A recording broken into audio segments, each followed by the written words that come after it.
Hi hello, ഞാൻ വീട്ടിൽ കുട്ടികൾക്ക് കഴിക്കാൻ വേണ്ടിയിട്ട് നെയ്യ് ഉണ്ടാക്കാറുണ്ട്. അപ്പോൾ ആദ്യം പാൽ തിളപ്പിച്ചതിന് ശേഷം നന്നായിട്ട് ചൂടാറിയതിന് ശേഷം ഞാൻ ഫ്രിഡ്ജിൽ വെക്കും. ഒരു 3-4 മണിക്കൂർ ഫ്രിഡ്ജിൽ വെച്ച് കഴിഞ്ഞാൽ നല്ല കട്ടിക്ക് പാൽപ്പാട മുകളിൽ കട്ടിയായിട്ട് വരും. അതിങ്ങനെ ഒരു കണ്ടെയ്നറിലാക്കിയിട്ട് ഫ്രീസറിൽ സ്റ്റോർ ചെയ്ത് വെക്കും. ഇത് ഏകദേശം ഒരു മാസത്തിലേറെ ആയിട്ട് ഞാൻ സ്റ്റോർ ചെയ്ത് വെച്ചിട്ടുള്ള പാൽപ്പാടയാണ് കേട്ടോ.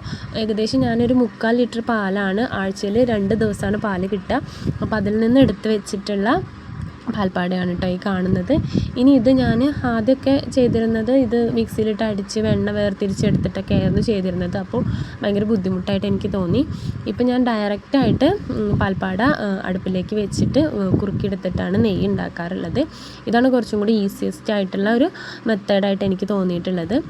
അപ്പോൾ ഇത് ഈ പാൽപ്പാട മൊത്തം നമ്മൾ ചുവട് കട്ടിയുള്ള ഒരു പാത്രത്തിലാണ്, ഒരു ചട്ടിയിലാണ് നമ്മൾ നന്നായിട്ട് തിളപ്പിച്ചെടുക്കുന്നത്. തിളപ്പിച്ച് വരുമ്പോൾ പൊന്തി പോകും കേട്ടോ. അപ്പോൾ പൊന്തി പോവാതിരിക്കാൻ നമ്മൾ ഇത് ഇളക്കിക്കൊണ്ടിരിക്കണം.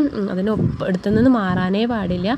അപ്പോൾ നന്നായിട്ട് ഇളക്കി ഇനി ഈ കട്ടകൾ, ഈ ഇതിലുള്ള പാലിൻ്റെ ആ അംശങ്ങളൊക്കെ നന്നായിട്ട് ഒരു കരിഞ്ഞ് അതിൽ നെയ്യ് പുറത്തേക്ക് വരും. ഇതുണ്ടോ നെയ്യ് ഇങ്ങനെ തെളിഞ്ഞ് വരുന്നത്, ചുറ്റുള്ള ഭാഗത്ത് നെയ്യ് തെളിഞ്ഞ് വരുന്നുണ്ട്. പാലിൻ്റെ ആ അംശങ്ങൾ അതിലൊരു കട്ട പോലെ ആയിട്ട് നിൽക്കുന്നുണ്ട്. ഇനി കട്ടകൾ വേറിട്ട് വരും. ഇപ്പോൾ ഇതിങ്ങനെ ഒട്ടിപ്പിടിച്ച പോലെയാണല്ലോ. ഇത് വേറിട്ട് വന്നിട്ട് ഇതിങ്ങനെ ഒരു കരിഞ്ഞൊരു ടെക്സ്ചർ ആകുമ്പോഴാണ് നമ്മളിത് എടുക്കേണ്ടത്. അപ്പോഴേക്കും നന്നായിട്ട് ഇപ്പോൾ കണ്ടോ, ഇപ്പോൾ ഏകദേശം അത് വേറിട്ട് വന്നിട്ടുണ്ട്. ഇനി ഇത് നന്നായിട്ട് ഒരു ബ്രൗൺ കളർ ആവുന്ന സമയത്ത് ഞാൻ ഒരു ഫ്ലേവറിന് വേണ്ടിയിട്ട് കുറച്ച് ജീരകം കൂടി ചേർത്ത് കൊടുക്കുന്നുണ്ട്. എന്നിട്ട് ഇതാണ് അതിൻ്റെ പരുവം. ഈ പരുവാവുന്ന സമയത്ത് ഞാനൊരു അരിപ്പയിലേക്ക് മാറ്റുന്നുണ്ട്. പ്രത്യേകം ശ്രദ്ധിക്കണം, നമ്മൾ ചൂടുള്ളതാണ് ഒഴിക്കുന്നത്. അതുകൊണ്ട് തന്നെ ഇരുമ്പിൻ്റെ, അതായത് സ്റ്റീലിൻ്റെ ആയിരിക്കണം അരിപ്പ. ഞാൻ സ്റ്റീലിൻ്റെ അരിപ്പയിലേക്ക് ഒഴിച്ചെടുത്തിട്ട് നന്നായിട്ട് അത് ചൂടാറിയതിന് ശേഷം ഒരു ഗ്ലാസ് കണ്ടെയ്നറിലേക്കാണ് ഇത് ആക്കി വെക്കുന്നത്. ഏകദേശം 2-3 മാസത്തോളമൊക്കെ ഇരിക്കും കേട്ടോ. ഞാൻ കുട്ടികൾക്ക് മാത്രമാണ് ഈ നെയ്യ് യൂസ് ചെയ്യുക. അതുകൊണ്ട് കുറച്ചധികം കാലം ഇരിക്കും. നല്ല വേറെ ഒരു പ്രിസർവേറ്റീവ്സും ചേർക്കാത്ത നല്ല നെയ്യായിരിക്കും.